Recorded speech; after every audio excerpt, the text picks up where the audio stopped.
Within hours of the Hamas attack on October 7th, Indian Prime Minister Narendra Modi tweeted his support for Israel.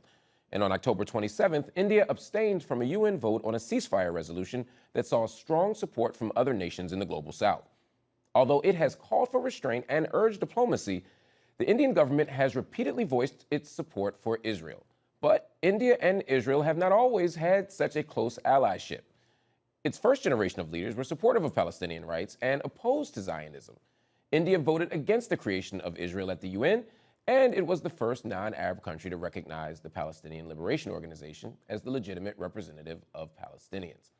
India didn't establish formal ties with Israel until 1992, and no Indian leader had visited Israel until Modi did so in 2017. Given this history, it might seem odd to some that Modi has realigned his country's historical position so quickly. Close watchers of Indian politics, however, were less surprised. One of those people is professor and director of the Center for the Study of Democracy at the University of Westminster. Nitasha Kaul joins us right now on UpFront. Natasha, thank you so much for joining me. It's easy to see parallels between Prime Minister Modi and Israeli Prime Minister Benjamin Netanyahu. Both lead right-wing nationalist religious governments. Both have been accused of demonizing Muslims for political gain. But is it that simple? Is the fact that Modi and Netanyahu share political views the reason why India and Israel are enjoying such warm ties now?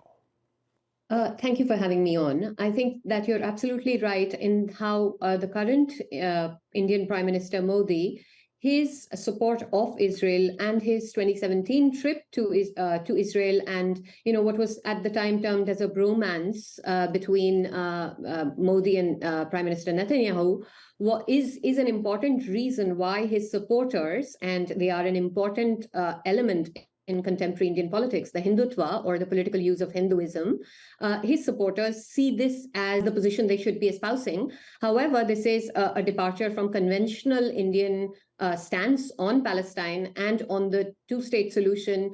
And even in the aftermath of the Indian Prime Minister's remarks in October, the Ministry of External Affairs issued then clarifications and statements saying that India's position on the issue on Israel-Palestine has not changed. So what we have here is a Modi-led BJP and Modi's own brand of politics as playing a role, as opposed to Indian policy having changed. At some point, even the Arab nations which have signed on to the Abraham Accords, nations that have attempted to, quote unquote, normalize relations with Israel, they're still calling for a ceasefire. They're still calling for a much more moderate position from Israel, and yet India seems to be far more lockstep, like the United States, with Israel's actions at the moment.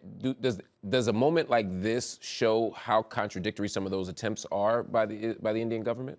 The External Affairs Ministry put out statements and information concerning the supply of humanitarian aid, etc. They have, of course, because the government is the Modi-led BJP government, they've obviously stopped short of calling for a ceasefire, and in fact not even taken a leadership role in any sense, in any meaningful sense of calling for of attempting a mediation or anything like that. The Israel-Palestine issue in the Indian context has become extremely simplified for the followers of the Hindutva project into something that is about religion, and that is about the repression of Muslims by non-Muslims. This is simply for them about the fact that Muslims are a threat, Islamophobia as something that appeals to them because of how it has resonated with what we have seen in India, especially over the last nearly 10 years. Let's talk about some of those ideologies that are emerging from the BJP and its allies. I'm thinking specifically about what's been happening online and in the media since October 7th. Allies of Modi's ruling party, the BJP, have used the October 7th horrific attacks to whip up anti-Muslim sentiment inside of India. According to The Guardian, affiliated Facebook groups compared Hamas to militants in majority Muslim Kashmir, and a prominent right-wing talk show host told viewers, quote, "The same radical jihadist Islamic terrorist thinking that Israel is a victim of, we are a victim of as well. Israel is fighting this war on behalf of all of us." That kind of incitement, does that have a real-world impact inside of India? That kind of incitement is sadly far too routine in India, even prior to October this year. And that resonates with the public because there has been, and because people, the Hindu is, with the Hindutva project, people have been enrolled into an understanding that Muslims are a threat and that Islamophobia is a legitimate response to this threat. So, but there are also other factors that play a role. Firstly, the role of fairly well organized and systematic IT cells, information technology cells, that often spread misinformation at the least and disinformation often, deliberately trying to get people to see a very selective understanding of anything that involves conflict, and especially if it involves minorities and Muslims.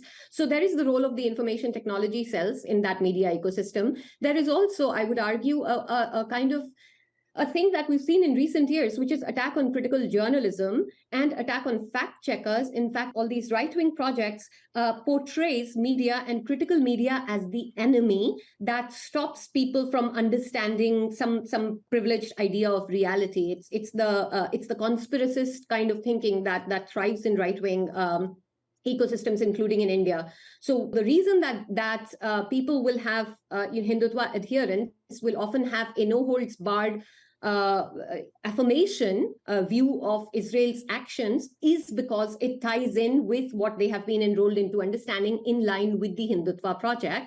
But sadly, it is also as I said, it is not just the fact that that views on Israel and Palestine have become something that divides the government from the Indian political opposition. It is also something that is seen as in line with people's religious identities. We've seen a lot of crackdowns on protests inside of numerous Indian states. And what's interesting is it's not just the states that are under BJP control that's doing the crackdowns. Now, there's no official policy that bans protests, but we've still seen demonstrators arrested on multiple occasions. But why are the governments in these various states stifling support for Palestinians? I think that the legacy of Hindu-Muslim riots in India is very significant. And because there are a lot of conflict entrepreneurs that would use any such real or perceived injury to any one particular community in order to whip up much greater violence, the potential for that, I think, has to be understood against the background that we're soon heading into the Indian general elections. So my understanding would be that this is governments reacting to their very specific instrumentalist interests at state level in the run-up to elections, which would tie in with either worries about riots or concerns about vote bank. I'm thinking, for example, about Karnataka, where, and by the way, it's governed by the main opposition Congress party, for those that don't know.